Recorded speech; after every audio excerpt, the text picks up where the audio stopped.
Você está em casa tentando escolher quais são os exercícios que você vai colocar no seu treino de posteriores de glúteo. Então eu trouxe nada menos do que a Franciele para mostrar para você os 3 exercícios que não podem faltar no treino dela. Então já sabe, deixa seu like e já pega o caderninho para anotar, porque até eu vou querer saber.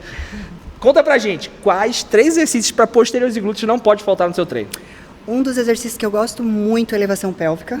Certo. É um exercício que eu uso para fazer força. Então não adianta você vir ali e fazer aquela elevação pélvica pouquinho peso. Então é um exercício que você pode pôr bastante carga, né? Desde que, claro, cuida da amplitude, né? Execução de movimento, mas é um exercício para fazer força. Então eu gosto bastante de utilizar ele ou no início, progredindo carga, ou no meio do treino. Nunca deixe ele para o final.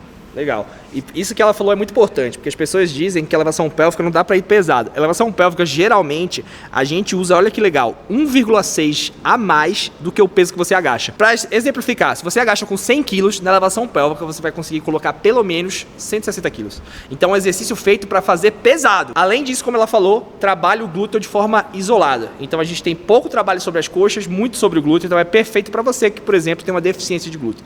Mas, agora vamos explicar. Vamos ver como executar. A gente vai mostrar aqui para vocês na máquina, mas é o mesmo efeito se você não tiver a máquina e puder fazer livre na sua academia, beleza? Alguns detalhes sobre elevação pélvica, tá? Para que você faça bem feito.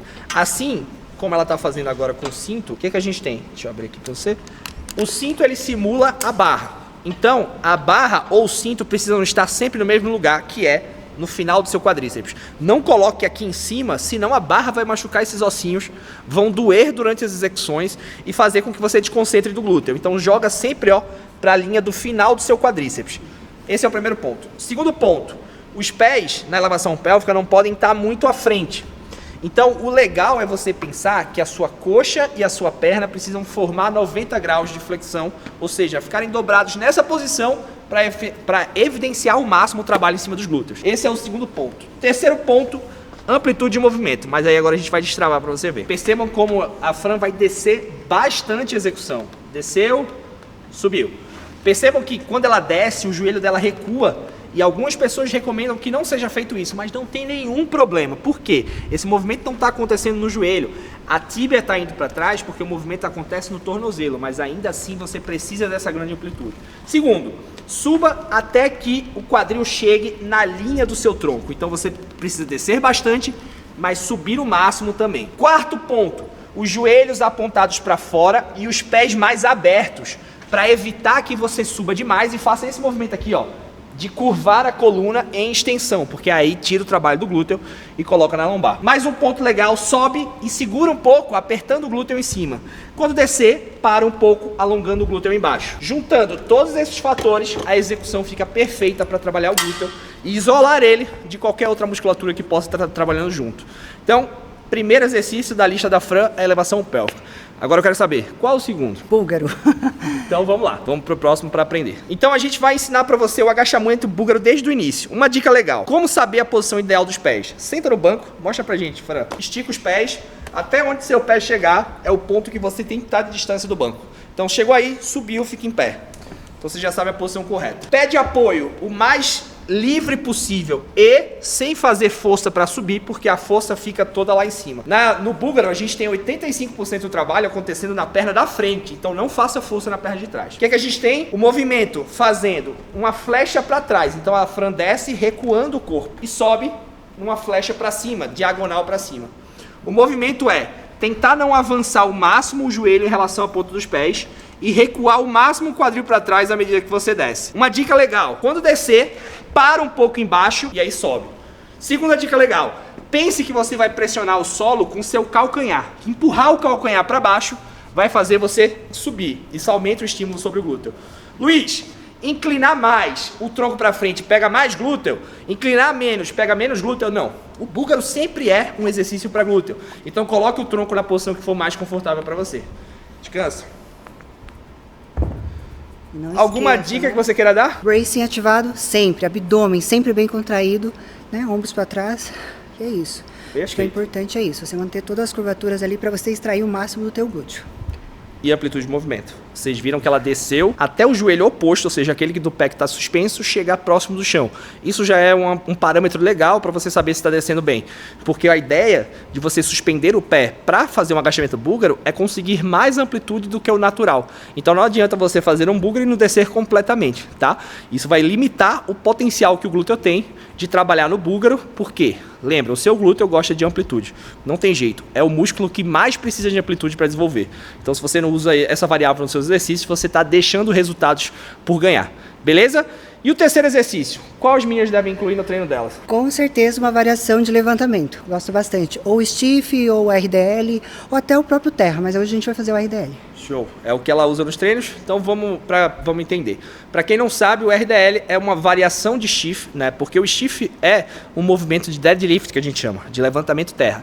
O stiff no inglês é stiff leg deadlift, é o levantamento terra de pernas rígidas. E o RDL, ele foi criado, né, por um cara que era romeno e se chama Roman Deadlift. O que é que muda? 2 pontos. Primeiro, existe uma pequena flexão do joelho em relação ao stiff. Isso faz com que os seus posteriores alonguem menos.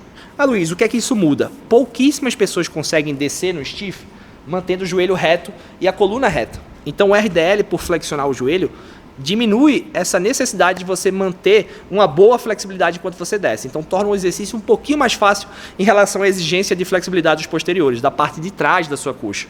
Mas os músculos trabalhados, posteriores e glúteo, um pouquinho mais de glúteo é por causa dessa flexão do joelho do que o que acontece no stiff. Mas ambos são excelentes exercícios, principalmente para aquela partezinha que a gente chama de gota e que alguns de vocês chamam de bananinha, que é onde o glúteo se conecta com os posteriores de coxa. Essa região vai ser muito trabalhada nesse exercício, então já assiste aí. Mostra pra gente, vai fazer com halter ou com a barra? Tanto faz, isso é uma ótima dica até para as meninas. Dá para fazer com elástico, dá para fazer com halter, dá para fazer com barra, dá para fazer no Smith, dá para fazer de várias maneiras. Então bem legal. Você vai fazer com qual agora? Vou fazer aqui, vou demonstrar para vocês com halter. Beleza. Uma dica também para as meninas, tirar o peso do chão já tá contando, tá? Então já tira na postura, tá? Exato. Nada de tirar o peso assim, ó. Entrou na barra ou com o halter, tira na postura. Beleza. Boa. Ó, percebam que quando ela desce, o joelho faz uma leve flexão. Percebam como o joelho está flexionado. O movimento, vocês precisam pensar em jogar o quadril para trás. Pensa que tem uma parede atrás de você e você quer com o seu glúteo empurrar essa parede para trás. Isso faz com que o movimento se torne um movimento de glúteo. Se você pensar o movimento como abaixar para pegar uma coisa, você vai aumentar a ênfase sobre a sua lombar. Então, movimento perfeito aqui da Fran. Dicas excelentes. Quando você descer, o seu braço precisa estar 100% vertical com o solo, ou seja, linha reta.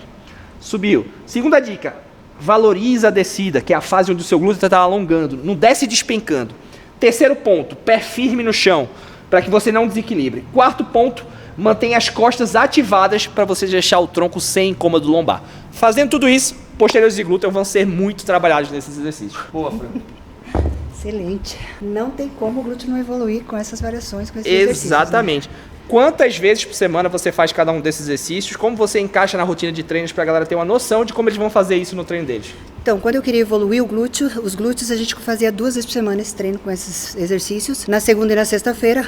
Hoje, como o meu glúteo já está um pouco maior, né? Então a gente está dando um pouco mais de ênfase em quadríceps. Estou fazendo 1 vez por semana, que é na quarta-feira. Perfeito. Ou seja, sempre que você quer dar ênfase, você aumenta a quantidade do que você faz no seu treino. Quando você quer manter, como é o caso dela, você pode diminuir. A minha dica é que você faça pelo menos 2 vezes na semana, que é o recomendado para você trazer um bom estímulo para o seu glúteo. E a segunda dica que ela deu no começo do vídeo é colocar o exercício que é mais importante para você no início do seu treino. Se a sua ênfase é posteriores, você pode começar o treino pelo RDL, sem problemas. Mas se a sua ênfase é glútea, você pode começar pela elevação pélvica. A gente chama isso de princípio da prioridade. Mas enfim, com essa quantidade de informações que você tem, você vai colocar no seu treino. Eu tenho certeza que seus resultados vão ser tão bons quanto deveriam ser e o que a Fran consegue extrair do treino dela todos os dias. Se você gostou desse vídeo, deixa seu like, se inscreve no canal, manda esse vídeo para suas amigas, para elas desenvolverem também, e a gente se vê no próximo vídeo.